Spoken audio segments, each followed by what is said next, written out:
Hello, my name is Ashley, this is Faithful Rattos, and welcome or welcome back.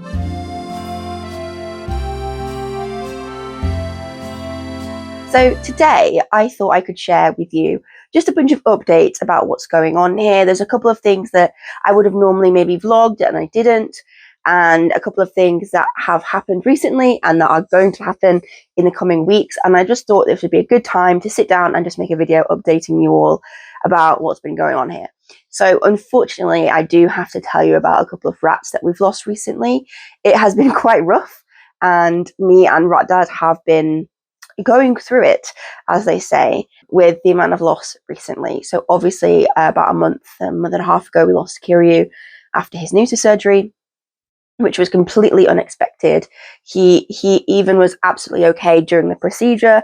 He just didn't want to wake up after it, which was really unfortunate and really sad, and we absolutely were not expecting that. And then we lost Perdita, or as we called her, Granny, during her surgery, or should I say before her surgery. She was just sedated and she crashed then. I do have a video about that situation if you're interested. She had pyometra, which is an infection of the uterus, and she was really quite unwell. This was her only really shot of being saved, and unfortunately she didn't make it through the surgery. So we lost her. And then about a week after that, we lost Sashimi. So Sashimi was one of our middle-aged does. She was only 14 months, and we were not expecting to lose her at all. She didn't really have anything major going on. She had been on a pain meds trial, as I mentioned in my medical updates video, but nothing major. And obviously she had the cataract and the microphthalmia, but nothing that was going to sort of impact her longevity or anything like that. And then we found her she was just borderline unresponsive and displaying some really serious and concerning neurological symptoms. And this was Friday evening. It was 6 p.m. when she started behaving like this. And so we had to rush to find a vet that could see us before closing. So we didn't end up going to my usual vet, but we did go to a vet that is very close by and had slightly longer opening hours, and they were really wonderful. I've never been to them before, but they were absolutely great. And if I'm ever stuck again, I think I'm going to go. And this was mainly because, as if you've watched some of my past videos, I've had really awful experiences when it comes to emergency vets. And so I really wanted to avoid having to go to the emergency vet that's local to me, if at all possible. That's why I opted to try and get in somewhere else. So yeah, we had to have her put to sleep about a week ago. And then on Friday this week, we had to have Cheeky and Stendar put to sleep on the same day. So Cheeky has obviously been quite unwell for a month and a half. We weren't really sure what was going on with her. Initially, we had treated her for two sorts of differentials, one being pituitary tumor and the other being a urine infection. And we had treated her with some antibiotics and some steroid, and she perked right up. And then when Adele came, as I mentioned in that health updates video again, when Adele came, she scanned her to check for a PT, and there was nothing there. So we were like, okay, probably it was an infection and she's going to be fine. So we stopped the meds. Well, the antibiotics were already finished, and we were tapering off the steroids anyway. So we stopped those. And she was fine for about a week, and then she got sick again. So we went back on the steroids and back on a broad spectrum antibiotic. It wasn't the same one, but it was a broad spectrum antibiotic, and the one that I had at hand. We hoped that she would get better again, because I wasn't really hopeful, given the types of symptoms she was having. But she did manage to perk right back up again, and she was absolutely fine for another 2 to 3 weeks, I think it was. And then the sort of last week or so of her life, she started doing this tremor thing, and I'm going to try and insert the clip in this video here. It's not very obvious. I could more feel it when I was holding her, and it would usually happen when she was trying to eat something or she was getting a bit excited, trying to move. And this is what my vet thinks was probably something called an intention tremor, and this is a symptom that there's something wrong with the cerebellum in the brain, and the cerebellum is what controls movement. So that was not a very nice thing to hear. We were told it was probably palliative at that point. And there's many different causes of this. It could be a tumor or a mass. It could be infection or a congenital issue. And given that she was over 2, it obviously wasn't a congenital issue, but it could have been a mass, which I think is kind of unlikely given that the scan came back clear, but it's not impossible. And then the other differential is that there was some sort of infection. So she was still on antibiotics and the steroid, and she was doing okay. And then the last couple of days, she was getting weaker, and the sort of symptoms I'd seen previously were starting to come back again. And then on Thursday night, she was just not okay at all. She couldn't hold food, and she was really skinny, and just everything altogether. I knew she was going to continue to go downhill and continue to get sicker, and because she couldn't eat properly, continue to get skinnier and skinnier and skinnier and skinnier, and she was already really skinny. So we made the decision to have her put to sleep, and that was probably one of the hardest ones for me personally. As you all know, she was a heart rat of mine. We had an instant connection when I adopted her back in January, and I'd hoped that we'd have more time with her, but we unfortunately didn't. And I miss her so much. I really do miss her a lot. Thankfully, the books that I'm going to use for my foundations, for my line, are related to her. So I get to continue her legacy in that way. Obviously, they're not directly related to her. They're her nephews. Yeah, and I've got a memorial name picked out if I ever do have a rat like her again, which I'm excited to use in the future, and hopefully I can use it this time around. I really, really miss her. She was such a special rat. And I think some people think that it's bad to have one favourite, as it were, but I think it's a mutual thing. I don't think heart rats are something that you choose. I think it's a situation that chooses you and they choose you. And that's okay. Not every rat wants to be a heart rat. But she did. And I'm going to miss her a lot. I'm going to add in some clips here of her last evening. We had got some chips from the chippy from Too Good to Go. So we got them cheap, and she was eating some chips with me. Now, as you can see in this video, she wasn't eating very well. It was quite a big struggle for her, and I was helping her, but she did enjoy it. So, and then we also had to have Stendhal put to sleep on that day as well. It's just how it worked out. He had been on heart meds for a couple of weeks, and initially they really did help him. And then they just started slowly to not be helping him as much. And then on Thursday night, we noticed that he was like hanging almost half of his body out of the hammocks or off shelves, trying to get a good breath. And it wasn't to the point where I thought it was an emergency that I needed to take him right then and there, but I knew it was his time as well. He was struggling a lot, and when he was sedated before his final injection, he was actually gasping. Obviously, he was unconscious at the time, but his body was just failing him completely. So they were put to sleep at the same time together. And I think it brings me a bit of comfort that they went together. And I know they never met, really, because Stendhal was a boy and Chico was a girl. But to have them go together was quite comforting, I guess. I haven't had that since my outbreak. I haven't had two rats put to sleep at the same time. I have had two rats put to sleep in the same day, but it was not at the same time. And I think that was quite comforting to me anyway. Yeah, so Stendhal was just over 2. He was a lovely boy, and he didn't really have any major issues throughout his life, but we're going to miss him a lot. And I think him being unwell was quite a big stressor in my book group. It was a little bit tense, towards the end of his time, with a couple of scuffles happening and such. But now it's much better, and that's really sad to say, but I do think that having an unwell rat, especially one if they had any sort of leadership role or important role in the group like that I think when they're sick and they're not quite themselves, this can really impact the dynamics, because they don't really know how to go about it, because they're still there, but they're not quite doing the job they used to. It has been a lot quieter and more harmonious since then. They're still working out a couple of issues, but they're doing much better. But yeah, so those are the updates of what's happened recently, the sad ones. And now this video is probably going to take a little turn and be a little bit happier and a bit more exciting. So do carry on watching. So on Saturday, so that was 2 days ago when I'm filming this video, I took my two girls, Sophonax and Marissa, to probably their last show for a very long while. And I took these two, just these two, because I know they cope with the show days well, and they're also pretty good examples of their varieties, and they're really nice rats. So I took Sophie and Marissa, and Sophie has won Best Shaded, I think 3 times now, and she has also racked up quite a number of stars, which is basically just like points, if you're unfamiliar. 8 stars equals a Silver Varieties champion.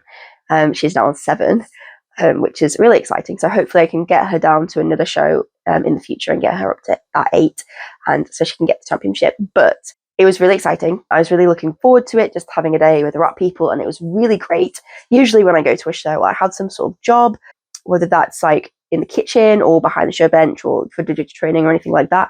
This show I didn't. I just went along and had a great time, chatted to a bunch of people, some friends that I talk to a lot, and some other people that I don't generally chat to that often, but it was a really nice conversation as well. And Sophie came away with Best Shaded again, which is really exciting. And what I'm most impressed is that she beat a section of Wheatons that was quite large. We don't usually have that much competition within the same variety, but we did for this time, and she beat them all, which I was really happy about. And that's probably the thing I was happiest about the whole thing. And then Marissa came second in Shaded, which is really exciting. And she got stars that day as well. And because it was a summer cup and it's a championship show, that means that that you get more stars for winning at those shows. So now Sophie is on 7 stars, 3 of them that she got today, 2 she got last time she went to a show when she got reserve best in show, and then 2 previous to that as well. And Marissa, she got stars at the last show. She got 1 star at the last show, and she got the 3 stars at this show as well. So she's on 4, which is really cool. I'm not sure if she's going to make it to the 8, but Sophie is likely to make it to the 8 if I can get her to another show after what I'm about to tell you. So Sophie and Marissa are obviously the 2 rats that I am hoping will be the foundation does for my line. And they are 8 months now. They're going to be 9 months in August. For a female rat, that is getting on a little bit. And so you really do want to pair them at this time. And I don't want to leave it any longer in case they do struggle to conceive and we need to try for longer. So I'm going to be pairing very, very soon in the next week or so. Hopefully trying anyway. Plans could change. They could not even like the books. We don't know. We don't know what's happening. But that is happening really, really soon. So it is my plan as of right now. Everything could change, as you know. As I've said many times and as I've experienced many times. So I am planning to pair Sophie to Burdock. And this is a pairing of Wheaton to Burmese Rex Dumbo. And in this pairing, I'm probably going to get Wheaton, Sable Wheaton. There is a chance, I think, I'm not too sure, but I think there's a chance of Russian Wheaton and Russian Sable Wheaton. And also there is a chance for Agouti Siamese, Russian, so like Blue Point Siamese, which would technically be like Russian Blue Agouti Siamese, and also just normal one. I think most likely Black Eye if any Siamese do come out, but there is a possibility for Red Eye too. And then there's also a chance for Dumbo, because obviously Burdock is Dumbo, and Sophie has I can't remember if it was a brother or a sister, but has a brother or sister that's Dumbo, so she could carry Dumbo. Her grandma was a Dumbo, so she could carry Dumbo. I'm just not sure. She'll let us know, I guess. And some of those will be Rex as well, because obviously Burdock is Rex. And then my other pairing will be Marissa to Beatty. So Marissa is a Siamese, technically, genetically probably, even though she's quite light, but this is what happens when you breed Siamese with Burmese. If your Siamese are too dark, then your Burmese are too dark. So my Siamese are quite light. They look more Himalayan than anything else, but she is a Siamese genetically. She will be paired to Beatty, and Beatty is a Russian Burmese Dumbo. Now, I have a suspicion that he might actually be a sable, which means that he has 2 copies of the Burmese gene, and it is quite darker. And because of that, I chose to pair him to Marissa to see if I could figure out whether he was sable or not. If he's sable, then all of his babies will be Russian Wheatons. If he's not a sable, then we could have some Siameses in there. But having all Wheatons, or Russian Wheatons it will be, won't say that he definitely isn't a sable, but if there's Siamese that pop out, then he can't be a sable, if that makes sense. That is the next pairing. I think they are pretty good matches personality-wise as well. Both Burdock and Sophie are licky as well, so I think they'll be a really nice pairing. So this is technically an outcross. I'm taking rats from two different lines here, but I do know people who have done a similar outcross with related rats and they've turned out pretty nice, so I am quite happy about that. And one of the other breeders who has done a similar cross has offered me babies from those litters. They're still really young, so there's nothing set in stone yet, but there may be a couple of newbies coming from there. And that will be really nice because those rats will already be a cross of what I'm crossing. So they'll be all genetically related and make things quite a lot easier. I think that'll be nice if that works out. I'm so grateful for the offer, even if it doesn't work out. So I am going to be pairing next week. I am going away in August. So I am not ready to pair yet, because if I paired now, then if they took, they would be due when I'm away and I want to be here. I think Rat Dad would be able to look after them. I'm not worried about that so much. It's that I want to be here for them and to see the babies and everything. So we're waiting just a little bit longer and then we will pair. And I will say the boys are a little bit younger than I would prefer to pair rats. However, I don't have any other better options, if that makes sense. It's really, I personally think, if at all possible, you compare to rats you have in the household and that your does don't have to move. That is usually more optimal, less stressful for them, and more likely that they'll take. And because my does are getting on in age, as I mentioned, I don't have a choice to wait for my bucks to grow up much longer, especially if, you know, it doesn't take first time and I'm trying multiple things. So I am going to be pairing them a little bit earlier than is preferred, but I don't have any better options. And breeding, there is not really one right way or one perfect way to do it, because animals will throw you spanners in the works left, right and centre, and you do just have to go with the best option. And I feel this is my best option at the moment. As with any pairing, you will need to select the offspring carefully, and selective breeding is a process. It's never perfect anyway. You could have two perfect rats and their babies not be so great. It's unlikely, but it is possible. So yeah, that is really everything that's going on recently in the near future. I am really, really excited about it, as I've been planning this breeding for a while. I've been wanting to breed for even longer, and it's finally all happening, and it's exciting. It's also a bit nerve-wracking as well. I am really excited to share the ins and outs, the highs, the lows, and everything with you, as I think it would be really helpful for people in the future if they want to get into breeding rats, or maybe any animal, to see the highs and the lows. And that's always what my channel has been about, the highs and the lows of rat keeping, the amazing parts and the hard parts as well. So do stick around if you're interested in any of that coming up soon. And I do want to reiterate that my channel isn't really going to change very much. I'm just going to be sharing this new phase of my rat keeping with you. This phase I've been wanting to do for a while. I've been wanting and really aiming to help contribute to the population of healthy, well-bred, temperamentally sound rats that we have, so that we have them in the future. Anyway, I'm going to stop rambling, as I think this was probably long enough. I hoped you enjoyed this video. If you did and you want to see more content from me, please do subscribe. I also have channel memberships if you're interested in supporting me in a financial way. It would be really appreciated, and there are lots of perks that you can get out of it as well. So there is, from the lowest tier, things like a channel members group chat or priority reply to comments, and then as you go further up the ranks of the different tiers, I think they're called, there's letters from me helping me name my rats and things like that as perks as well.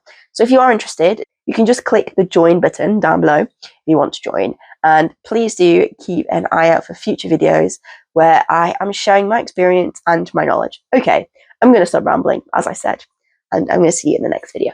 Bye!